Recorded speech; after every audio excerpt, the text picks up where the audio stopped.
Um, Thank you for being here today. This is the second day of the Urban Jungle Conference, Sustainable Cities in the Making. I'm now guiding you through our first action workshop session of this morning, which is Who is Designing the Cities of Tomorrow? Debating New Solutions. I'm streaming live here from the campus at the University of Economics and Business in Vienna. And I have a great panel here with me. The first one I would like to introduce is Michael Deutch. He's the project director at LIV Association Apfelbaum, which is apple tree for those who don't speak German. Michael Deutsch, thank you very much for coming today. Hello, nice to meet you.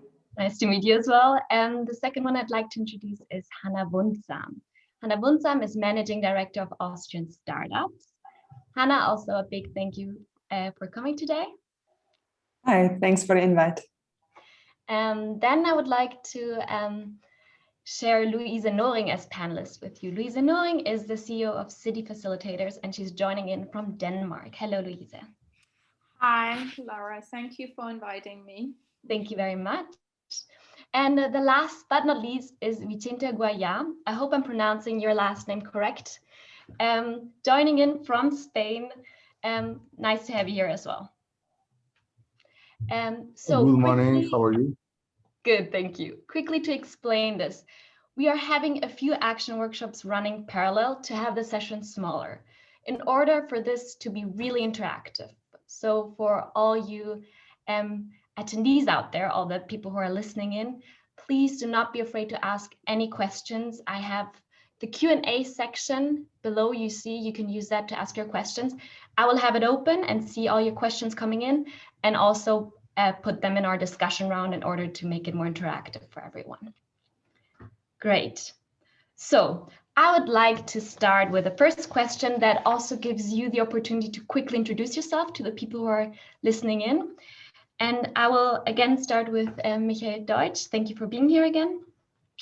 With your perspective from the association Apple Tree, Apfelbaum. Yes. What do you see as being the most important aspect of designing the cities of tomorrow? I mean, we started Apfelbaum as an inclusive modern social housing project. And during the design phase, we also had to face different other aspects. We are thinking about other aspects which are quite popular in cities like Vienna, popular in a negative way. You also have to consider aspects like, of course, inclusion, diversity, but what is very important as well for a city like Vienna or bigger cities in Europe, city heat is a big issue, creating microclimates because of too many sealed surfaces, and of course urbanity, which means opening the project to the city. Yes, opening the ground floor areas to the common areas of the city, and yeah. So it's not just inclusion, diversity, social housing aspects, but also technical aspects like microclimate and urbanity, and yeah. Perfect. Thank you so much for this. And I would then ask Louise Noring, please, to share your perspective as an expert on sustainable urbanism. What do you see as being the most important aspect when designing the cities of tomorrow? And you're muted, so you have to unmute. Perfect. It's such an amateur mistake. Thank you, Laura, for the question. I think,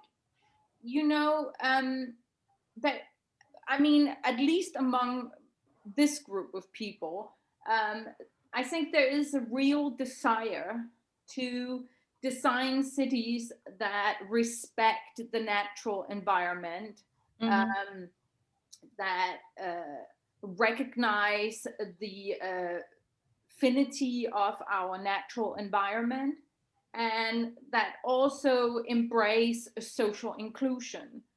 So I think, you know, that's what we all want, right? I mean, we all want this. We want to create better societies, a better world, etc. So the questions that I'm mainly concerned with is the how and the with what. So who, such as institutions or which constellations or institutions should drive the change towards a better world? Yeah. And how should they do this? And how should it be financed? Because whether we like it or not, we live in a capitalist world where money talks. So how can we, within this, within this framing and within our, Western world ideologies, how can we create a better world and, pave the way for a better global society? Yeah. So, because this is something I started looking into when I was working with the European Commission on nature-based solutions and renaturing cities. It seemed that we wanted greener cities and better cities and more healthy cities and livable cities and inclusive cities and all this. But who's going to deliver that? How are they going to deliver it? And how is it going to be financed? Right? Yeah. Thank you very much. With that ending, I would like to pass the word on to Vicente to share your thoughts and ideas, because you have been on the Barcelona City Council. And I can imagine that you were part of designing Barcelona. How did you imagine this to happen? And then maybe also, how was reality? When did you realize, okay, this is where we want to go, but finance says otherwise? Well, cities are the biggest artifacts that humanity has built. And then in order to change your city, you need time. Obviously, you need time and you need to have agreement from many people. And in general, in cities, people are very conservative. But the truth is that they are always willing to upgrade our cities and to transform them.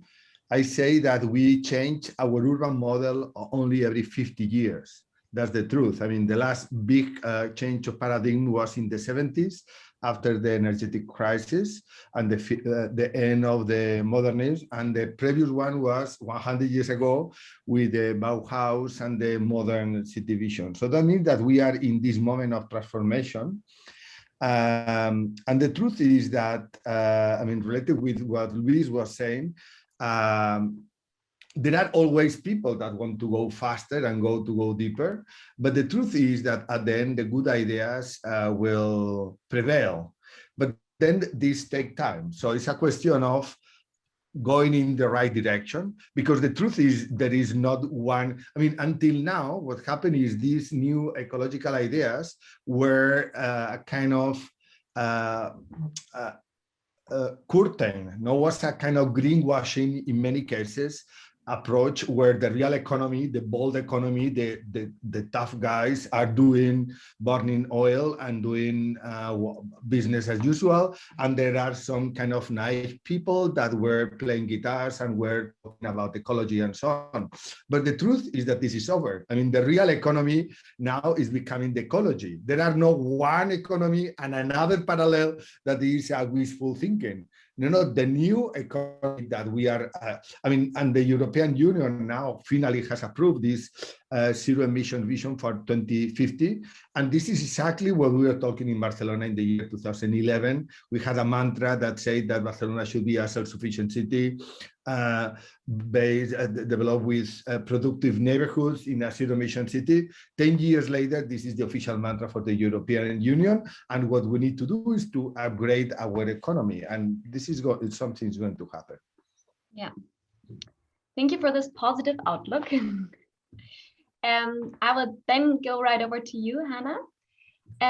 You have a little bit of a different perspective because you speak for small startups who are just starting. For them, cities taking time to change is not their time. They want their products, their innovative products for more sustainable cities to be out there fast.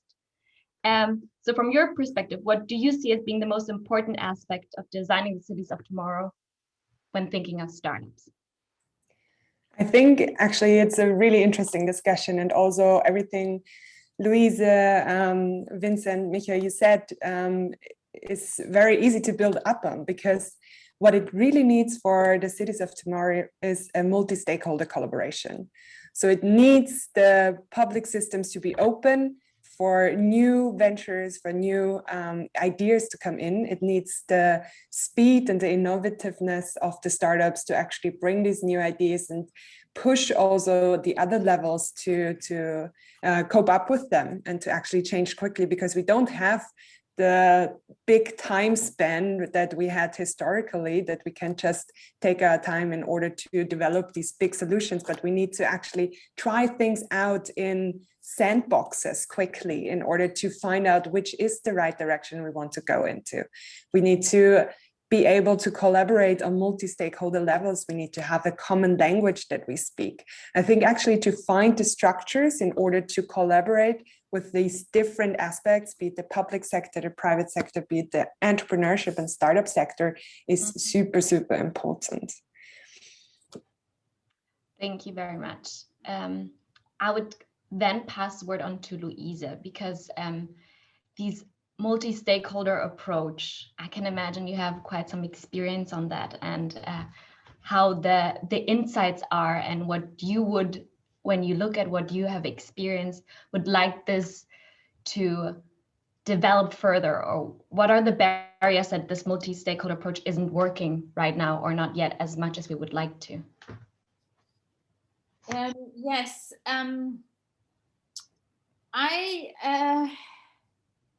I mean, I've done quite a bit of research into, how are sustainable projects delivered in many, many different cities. The bulk of my research focuses on European cities and US cities.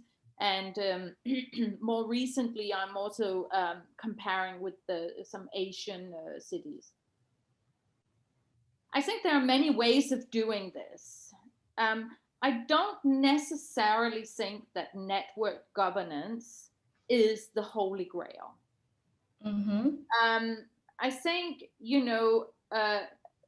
it's difficult to disagree with what, I forgot your name, it only says Austrian startup, sorry. What Austrian startup said, it's difficult to disagree. And I can see from her perspective, with small businesses, of course, you need an opening in the market, and you need to have local governments being accessible and willing to engage in dialogue.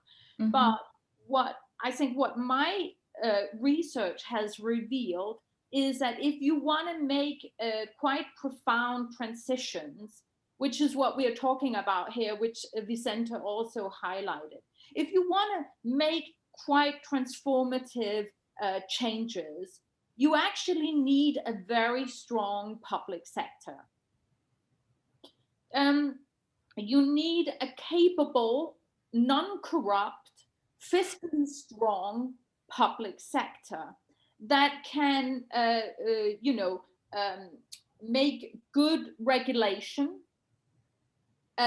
intelligent incentive structures, which we're in many ways lacking today. We're still subsidizing fossil fuels and unsustainable fishing and heavy industry. We're still subsidizing and agriculture and so on. We're subsidizing it way more than any of these brilliant future-proof solutions. So we need strong public sectors that are intelligent, that can make good regulation, incentive structures, that are relatively fiscally strong, that can work with the right private sector, actors that have the right solutions and the right technologies. we need a strong civic sector, but also not one that is lobbying too much, where the lines between what is corruption and what is lobbyism becomes blurred, right? So I think, you know, I've seen places that you would characterize this network governance, where you really, what you had is a duplication of decision makers and activities, and basically everybody stepping on each other's feet. And there's no clear, you know, direction, and no one saying, this is what we're doing. Right? Thank you. I see, Michael, you want to add on that? You probably have some experience with what you went through with the association Apple Tree with the public sector. I mean, first of all, I was missing some keywords, and now Louise just brought those keywords in, because we were talking about public systems, institutions. In my opinion, you have to bring the private sector on board, and how do you bring the private sector on board? And this is exactly what you said, Louise. We have to talk about incentive structures. We have to talk about subsidies to bring the private sector on board to create sustainable projects, sustainable cities. Because in the end, for the private sector, which I somehow understand, it's about return. Yeah, it's about return on investment. So how you can bring them on board, create those subsidies, those incentive structures to bring them on board. Vienna, in my opinion, did quite well in the 30s with those, let's say, social housing projects like Karl Marxhof. The IBA, the International Construction Exhibition, which takes place in Vienna this year, is also thinking about how does the social housing in future looks like. And I think we can start with what was built up in the 30s, but now we have to think about additional aspects, as I said before, and you have to bring the private sector in with those subsidies. With modern subsidies. City of Vienna is supporting us very much, yeah. But let's say the subsidy, the incentive structure is still quite old-fashioned, and this has to be built up in a modern way to create those social housing projects, social cities, cities of tomorrow. I see Luisa wants to add up on that, and then I go to Vicente for my next question. Well, thank you, Michael, for that note. I think, you know, you're totally right. At the end of the day, you know, it is relatively clear to assess what are the principal motivation of the public sector, the private sector, and the civic sector. And one should be mindful of those different motivations and create incentives. And someone is also saying stick, both the carrot and the stick for those. I think, you know, what Vicente said, this with the every 50 years, we have a major transition. I think the transition we're seeing now is that we went from an all-time growth-fueled economy. You know, the Western world and now Asia, you know, we are experiencing massive growth rates over several decades. And in such a context, you know, everything is achievable. Everybody comes out, you know, on the sunny side of life.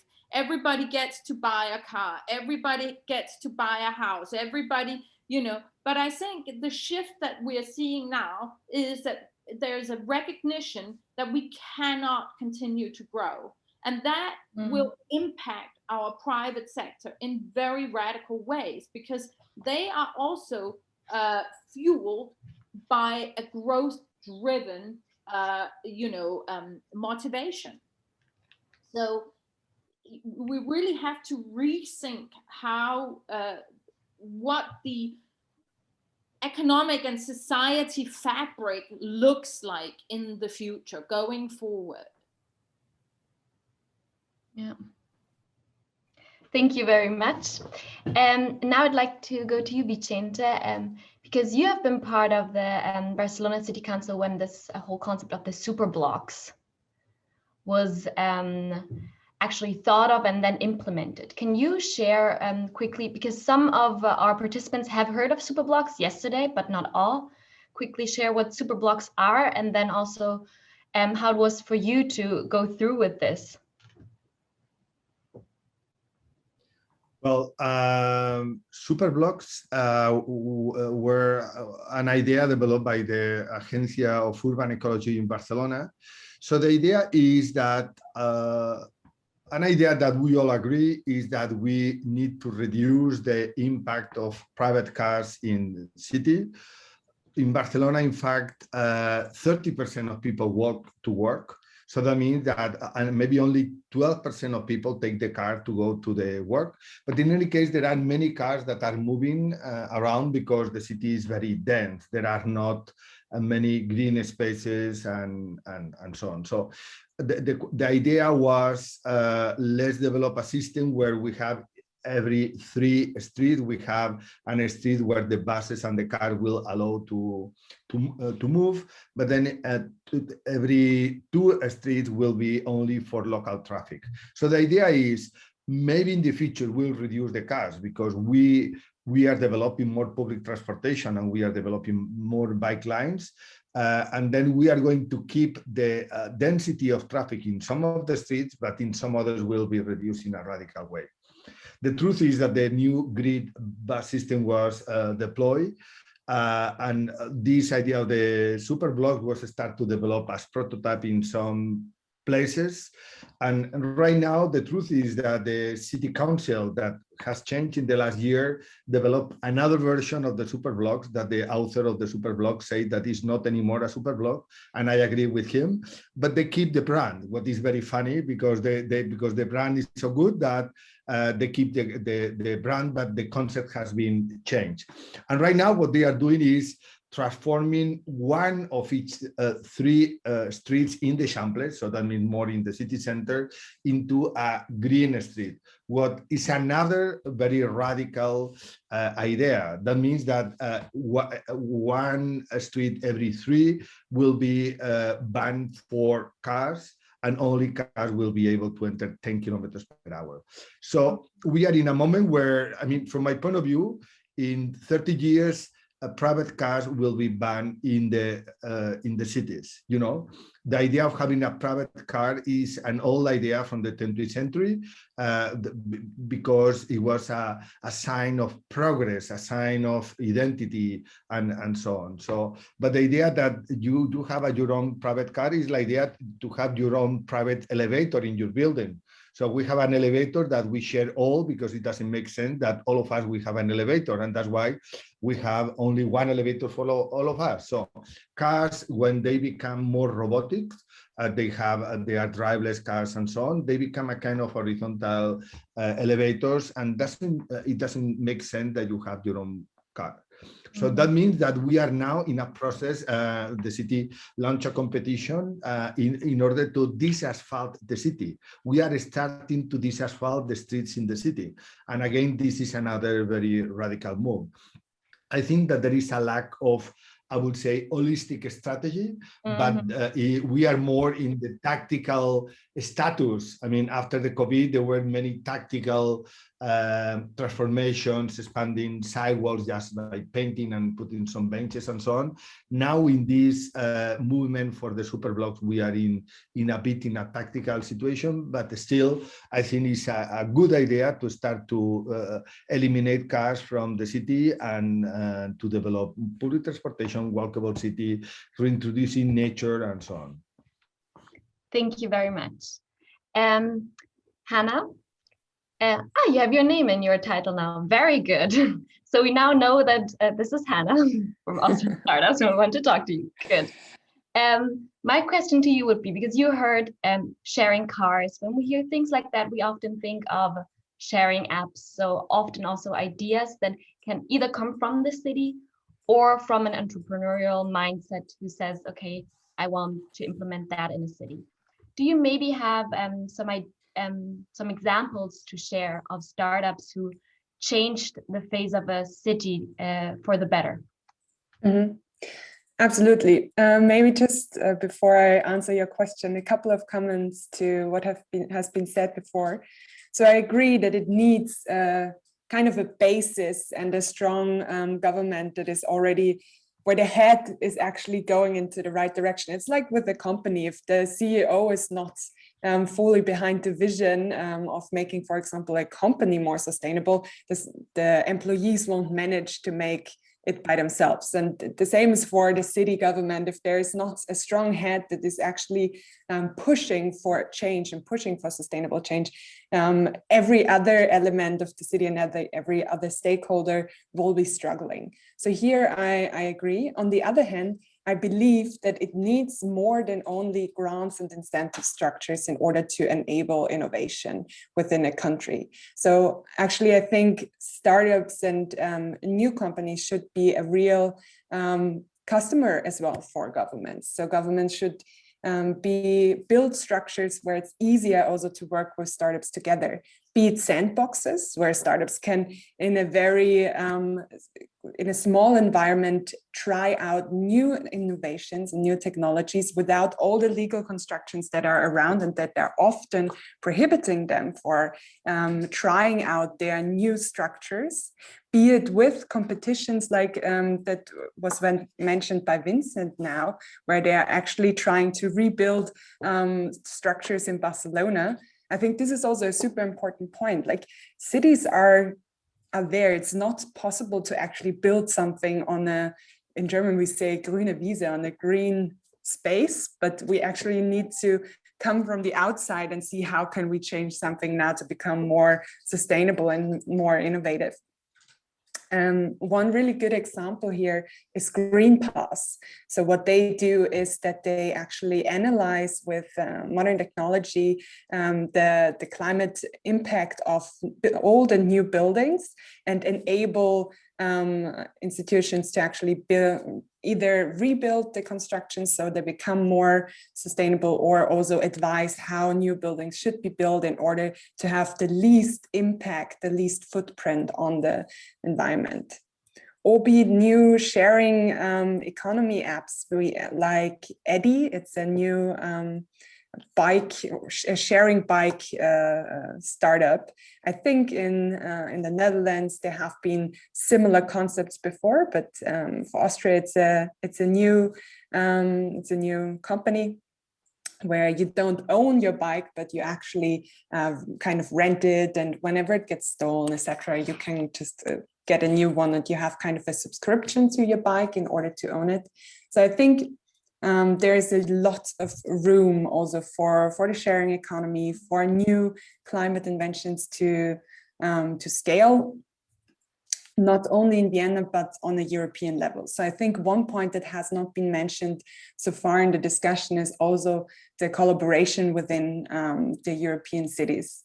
If you look, we do this monitor with Austrian startups where we actually look at the ecosystem, and 44% of the revenue that startups make in Austria, they make within Europe, so they make with European clients. So I think it's a super strong market for Austrian startups, and I think this should actually be more fostered, be it through projects like Build, where actually there's a strong institution behind, and the European grant that is actually enabling this in order to collaborate between European countries, but also it should be done on many different levels. So be it on a government level, be it on a institutional level, like that there are conversations like this happening in order to see how can we actually benefit from the experience of the other countries, how can we implement best use cases also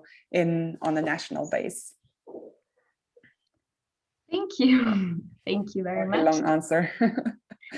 There was a lot to say. I think this is good. We all have a lot to say. That's great. And actually, the people who are listening in also have questions for you. So I'm gonna start asking one.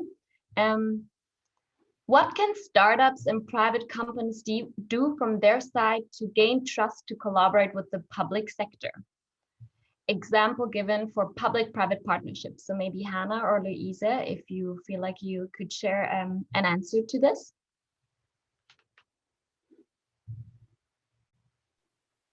Oops, yes.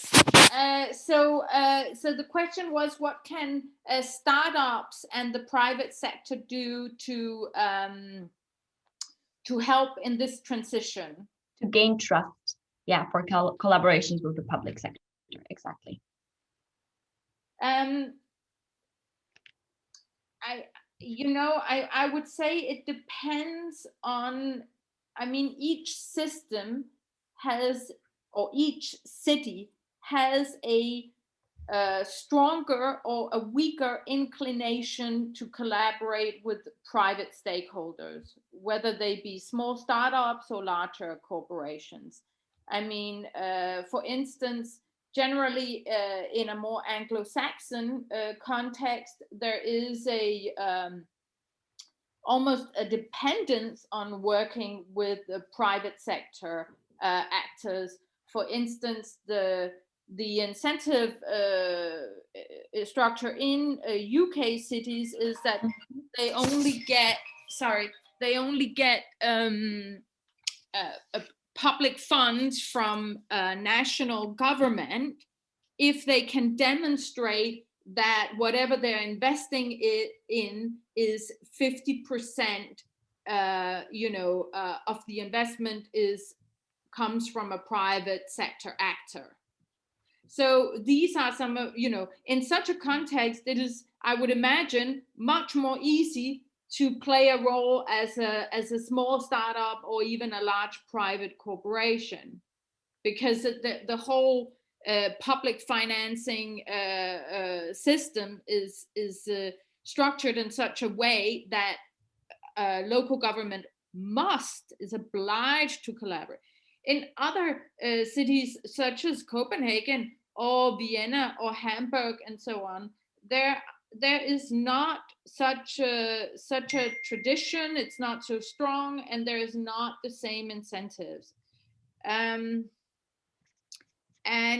I would say the best way is really to come with a convincing proposition, and it's all about delivery, security, price, those kind of things that evoke trust. Do I have a really good solution? Can I guarantee that I will deliver it in the time that we have agreed? Can I deliver it at a competitive price, at a better price than you could implement it yourself as a city government? Can I provide the maintenance going onwards and so on? I mean, again, like Vicente says, trust takes time to build.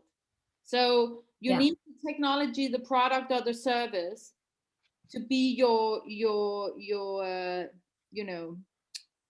the Trojan horse that will get you in the room, and from there you can start building relationships and trust. Mm-hmm. Thank you very much for answering this. Hanna, you want to add? Yeah, just one quick thought. I fully agree with Luisa. I think what is still a point is that in order to try something out, and it's similar with if startups cooperate with corporates, often you don't start right away and you build a 3-year contract, but you start with a pilot. So you pick a small sphere where you can actually try out this collaboration and try out your product with the government partner for a limited amount of time. And if it works, and if we see it's scalable, then we roll it out. An example, and I think they're even within these days or part of these days now, Aerosquare. They have a partnership with Vienna Linien, where they try out their new solution of bringing vertical green vertical farming, not really, but moss to the stations of the subways in order to enhance the breathing quality and making the stations of the Vienna subways more green. So this is a really nice example, and they are trying it out now with one small station and building here their pilot. And if that works, and if they can measure the results, then they can scale it up. Yeah, I heard of that solution. You probably heard of it yesterday. We had them. No, we had them yesterday. I even heard about it long before when they started up. I thought it was a brilliant idea. I can't remember. I think they might have contacted me to try and get contact with Copenhagen City. I don't know. But exactly, because they're part of the build project. So they most probably reached out to you, Louisa. Yes, but I would say, Hannah, you know what? I think every city that has that prides itself with fostering young talent and innovative solutions should have a living lab, you know? And they could possibly have that living lab within something that is, a strategic core focus area, whether that be renewable energy or carbon-free mobility or healthy cities or whatever. You can choose an area and say, hey, we want to be the world's leading within this particular area. So we're going to create a living lab where small startups can, toy with their innovative solutions and make it or break it. So I think that's a really good idea. Yeah, I see that Michael also wanted to say something. Sorry that we cut you short. Please go ahead now. No, it's absolutely fine. What Hanna just said, I pretty much like those greeneries on the bus stations, and of course facade greenery is very much in focus right now, not just in Vienna, in each city. Talking from my personal experience, we have to take care that for example, fire department is not working against those facade greeneries. Yeah. So because they are just checking which plants can be used for facade greenery and for those greeneries in terms of fire, because the fire goes from one floor to another. That's quite strange for me, because I'm just reading about facade greeneries in each newspaper, and that will be the future. And I know that some kind of the public fire department is working against it. So yeah. Yes, maybe Vicente, do you have some similar stories that you can share where things wanted to be implemented and then unfortunately some barrier came up? Like the fire department? I mean, I would not talk about, in terms of fire department, I would not talk about barriers, because of course, security is a big issue. But in my opinion, you have to bring those stakeholders on a table, because everybody for himself is somehow working alone, and you have to bring those facade greenery people and the fire department people on a table to discuss it, yeah, and not just having the fire department working for 2 years on that issue of which plant can be used for facade greenery, and then they present the law and it's gone. Yeah, so you have to bring those people in a very early stage on a table to discuss it and to create those regulations together to not prevent those kind of installations in the future. Yeah, and what I just wanted to say, how the privates can gain trust.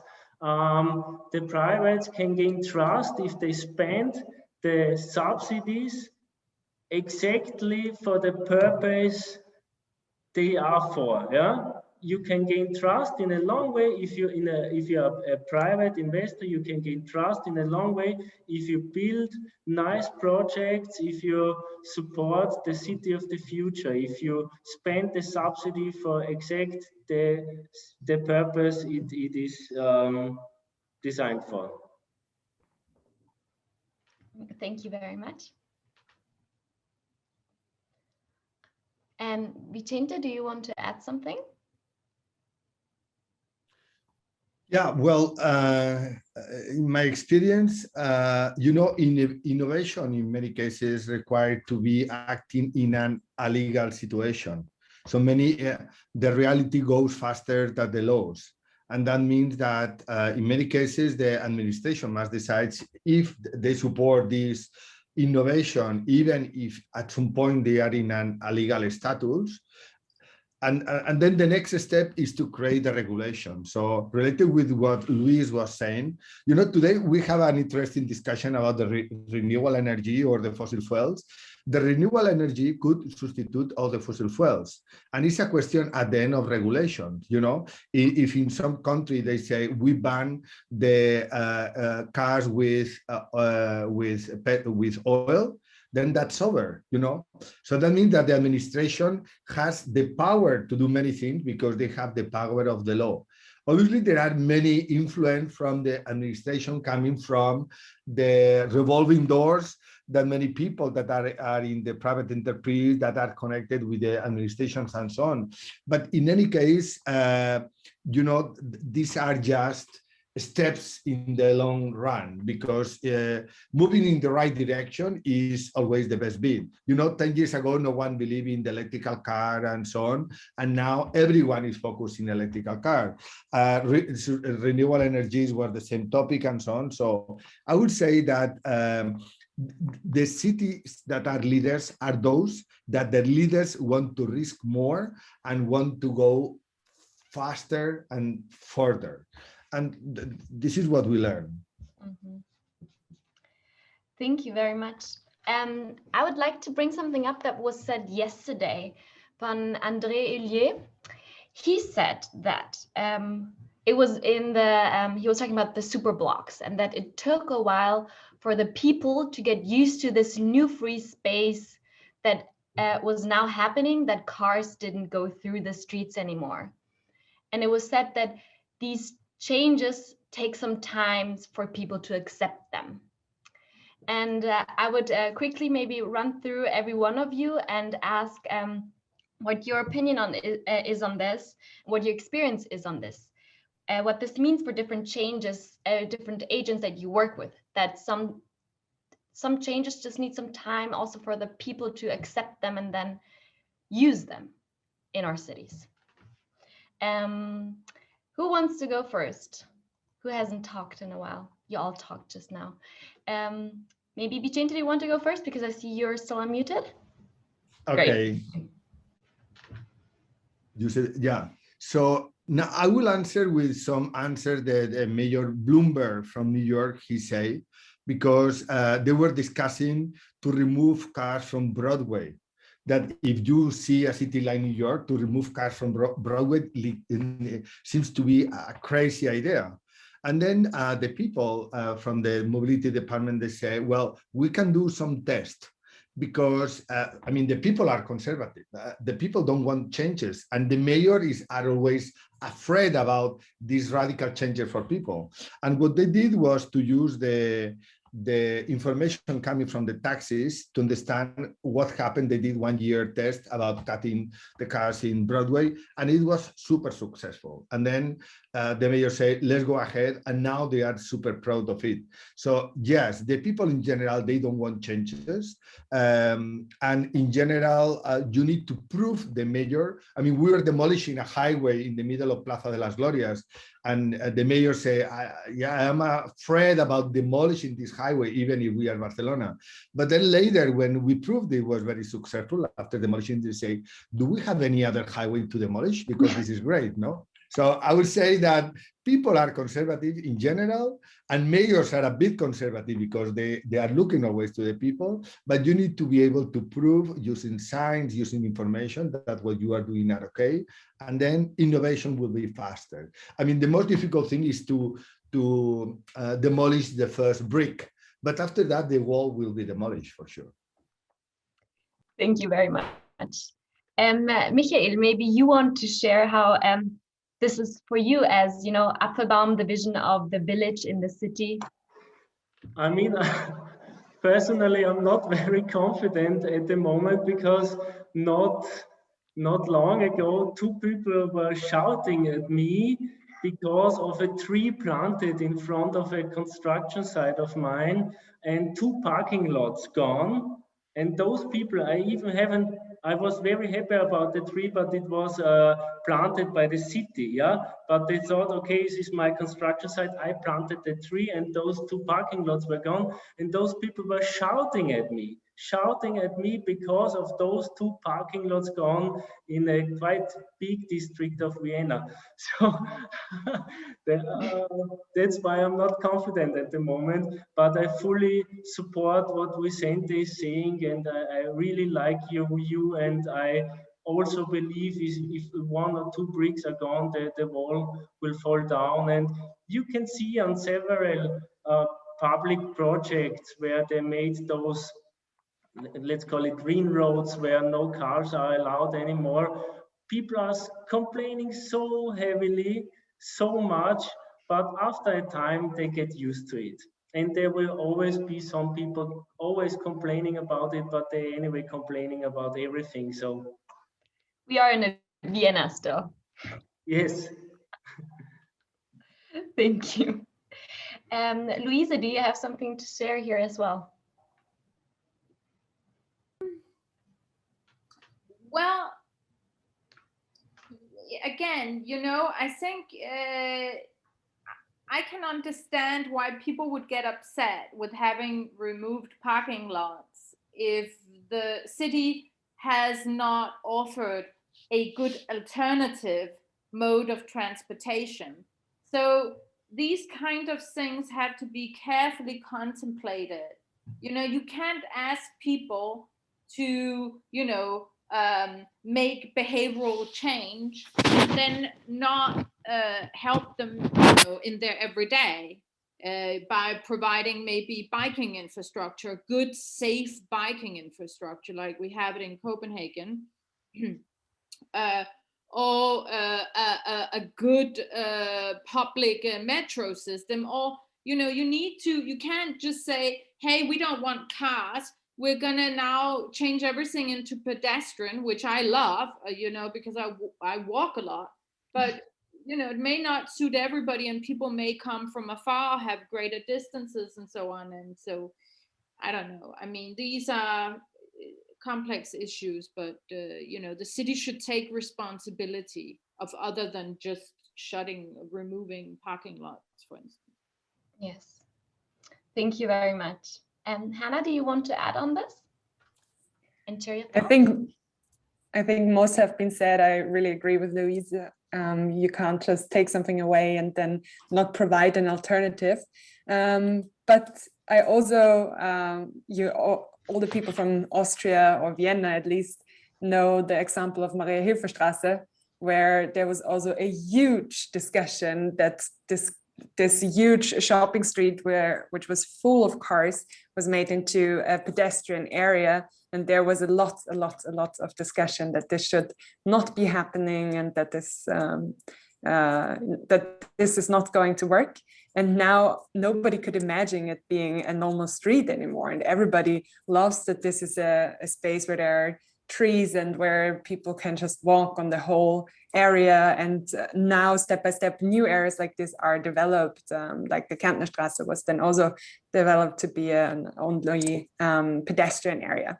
So there is really the government needed to be brave and to actually take these steps, and especially for a government it is tricky because of course you're relying on you want to be voted again in the next period. So I see where there is a bit of the where it's tricky for a government to take issues that are not favored by the public, but often only in hindsight you can actually see that it was for the best. And and yes, people don't like change, but if change makes life easier for them and you can also communicate, and I think communication is here really one of the main topics that need to be put into the front. If you can communicate the upsides and the alternatives and incentivize good behavior, then it can be possible, and this is what is needed in order to build the future cities. Thank you very much. And now my next question goes to you, Vicente, because you are also founder of an architectural school, and you work a lot with students, so the future generation of urban planners and architects. And my question to you here would be, how can you equip these students with the skills and the methods to mitigate and adapt the great challenges that we're facing in our cities?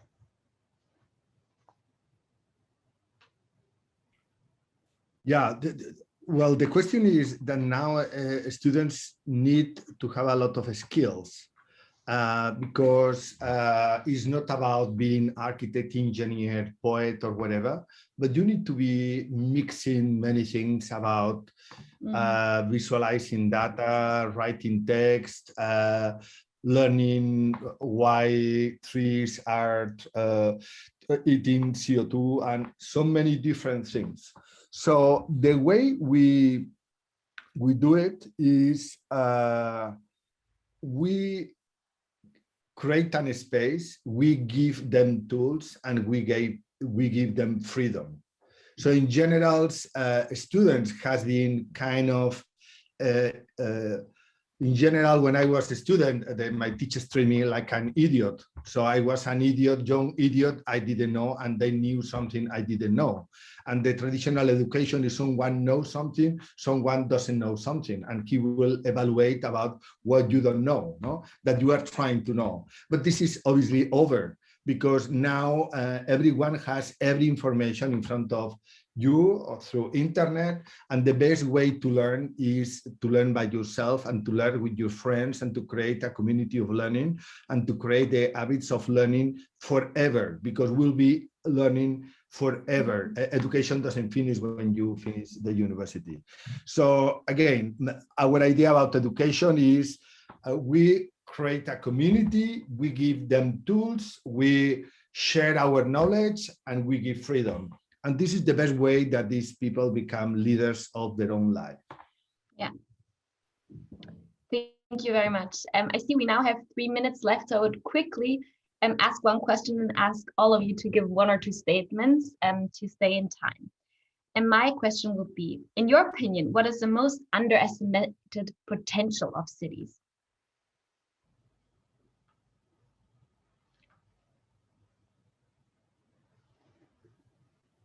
Yes, please, Louisa. I think the most underestimated persistently that I find across many cities is the value in restructuring and re-evaluating how things are done at city level. And here I specifically refer to, sometimes giving the public institutional landscape a serious overhaul. What we see is that with time, public agencies, authorities, entities, and so on, they multiply. Mm-hmm. And they start working against each other and competing for scarce resources. And the price to be paid is paid by all of us, because it generates inefficient public sectors that are looking inwards instead of looking outwards. But someone needs to be brave and say, hey, I'm going to close these 20 agencies and replace them by 1, Thank you very much for that radical suggestion. Would be great, yes. Thank you. Who wants to share their thoughts?